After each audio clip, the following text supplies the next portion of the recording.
साथियों नमस्कार। अंतर जनपदीय स्थानांतरण परिषदीय शिक्षकों का करने के लिए सचिव महोदय का आदेश आया है। आदेश के क्रम में ऑनलाइन आवेदन 9 जून 2023 से शुरू हो जाएंगे और 14 जून 2023 तक किया जा सकता है। कहने का मतलब अंतिम तिथि 14 जून 2023 है। और देखिए मित्रों, बीएसए द्वारा सत्यापन व लाभ की कार्यवाही 10 जून से 18 जून 2023 तक करनी है। एनआईसी ट्रांसफ़र की कार्यवाही 19 जून से 22 जून 2023 तक करेगी। साथ ही साथ मित्रों, अगला पॉइंट है कि ट्रांसफ़र के पश्चात शिक्षकों की कार्यमुक्ति 27 जून 2023 से होगी। अब देखिए मित्रों, अब पूरा आदेश आपको दिखाते हैं। मित्रों, आदेश में ये जो आदेश है ये सचिव उत्तर प्रदेश बेसिक शिक्षा परिषद प्रयागराज का है। इन्होंने समस्त जिला बेसिक शिक्षा अधिकारी महोदय उत्तर प्रदेश को संबोधित किया है। ये आदेश दिनांक 8 जून 2023 को जारी हुआ है।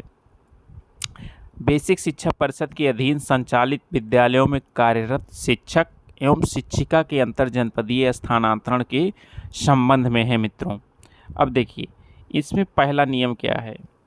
पहली नीति ये दी गई है कि जनपद में नियमित सेवा अवधि के लिए अगर आप महिला शिक्षक हैं तो आपको कम से कम उस जनपद में 2 वर्ष की सेवा होनी चाहिए, और पुरुष शिक्षक हैं तो उनको उस जनपद में 5 वर्ष की सेवा करनी चाहिए। कहने का मतलब ट्रांसफ़र करके किसी ज़िले से आप इस ज़िले में आए हुए हैं तो जिस तिथि में आप इस ज़िले में पहुँचे हुए हैं वर्तमान ज़िले में आपकी कितनी टोटल नियुक्ति हुई है वही मानी जाएगी। तो वर्तमान ज़िले में महिला शिक्षक कम से कम 2 साल और पुरुष शिक्षक को 5 साल, ये पहला नियम था।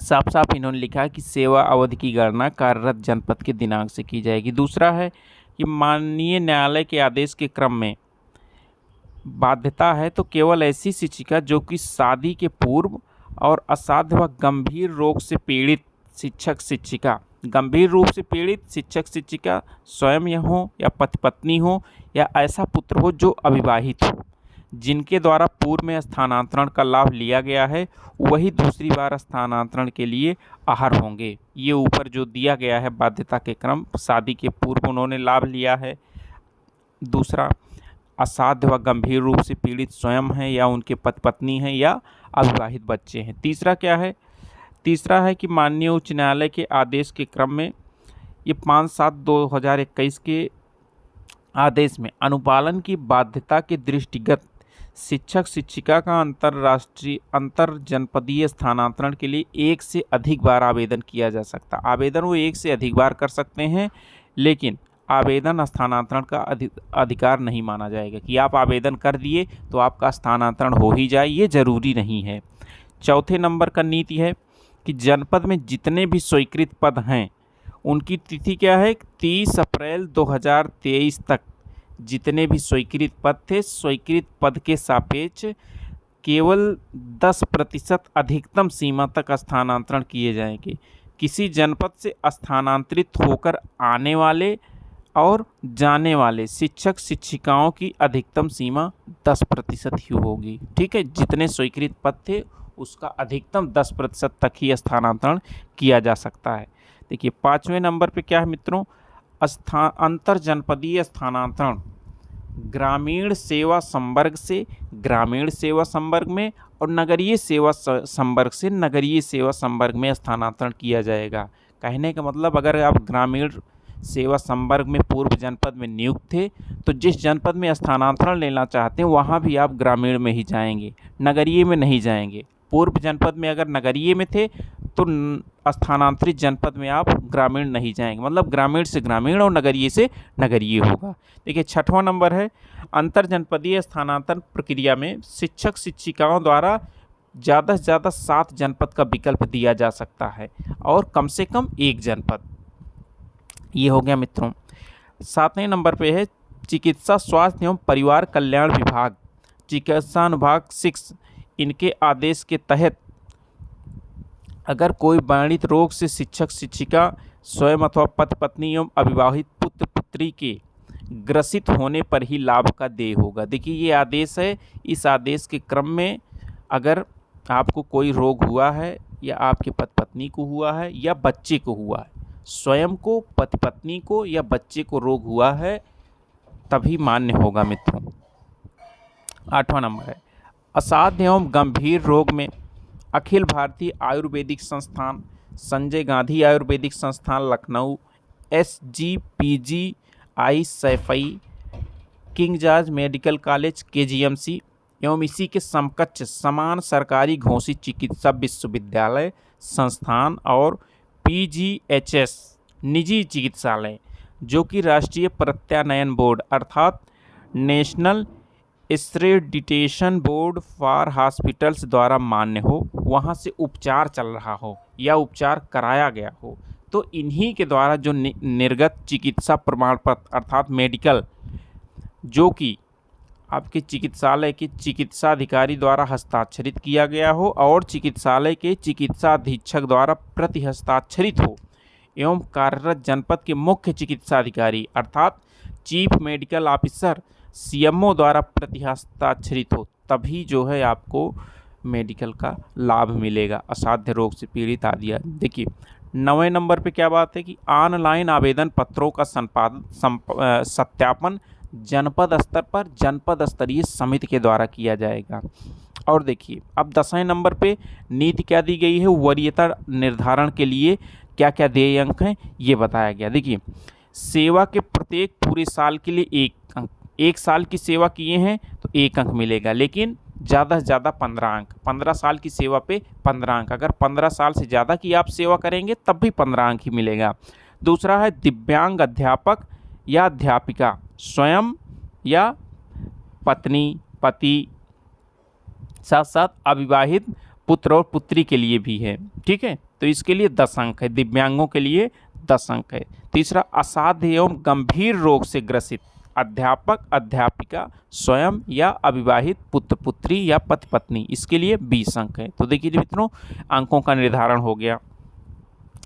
अब उसके बाद एक और है, चौथे नंबर पे है शिक्षक शिक्षिका जिनके पति या पत्नी सरकारी सेवा भारत सरकार, भारतीय थल सेना, भारतीय वायुसेना, भारतीय नौसेना, केंद्रीय अर्धसैनिक बल एवं उत्तर प्रदेश सरकार व उत्तर प्रदेश बेसिक शिक्षा के अधीन, मतलब इतने विभागों में अगर कार्यरत हैं तो आपको 10 अंक और मिलेंगे। शिक्षक शिक्षिका जिनके पति पत्नी के लिए हैं, पति पत्नी दोनों सेवा में हैं, उसके लिए 10 अंक अलग से हैं।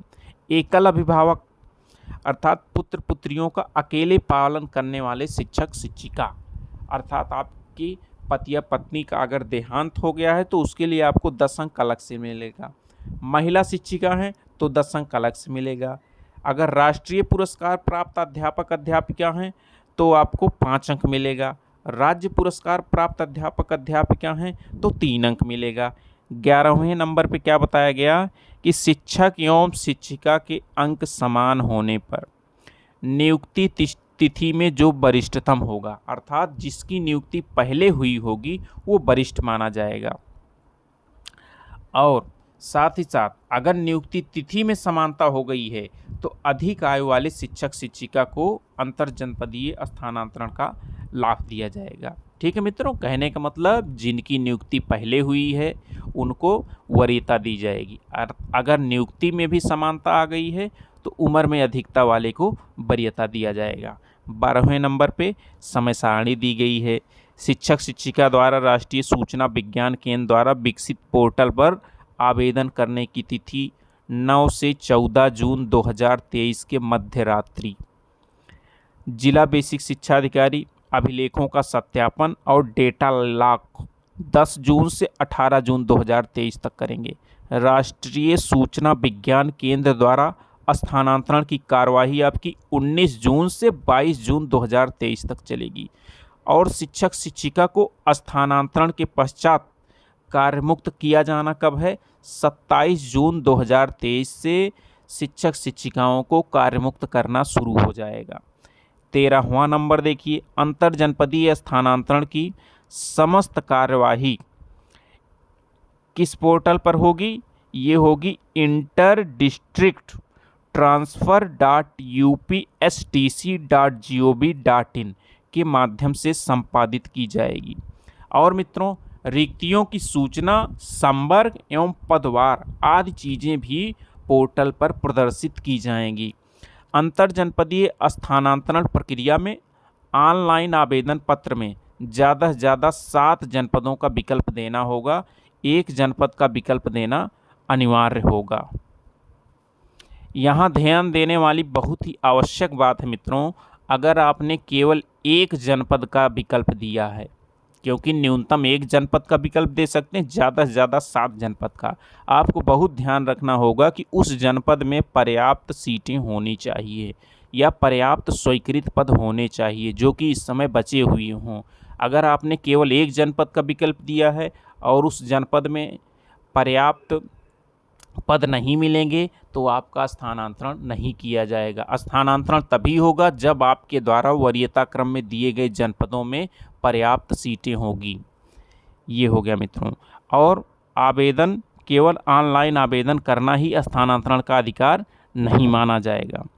ऑनलाइन आवेदन प्रक्रिया के अंतर्गत ये देखिए 17वां नंबर बता रहे हैं 17।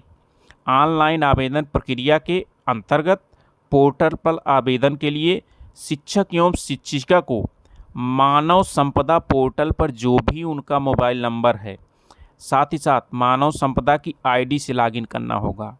मानव संपदा पोर्टल पर जो मोबाइल नंबर आपका है वो डालना होगा और मानव संपदा की आईडी भरनी होगी।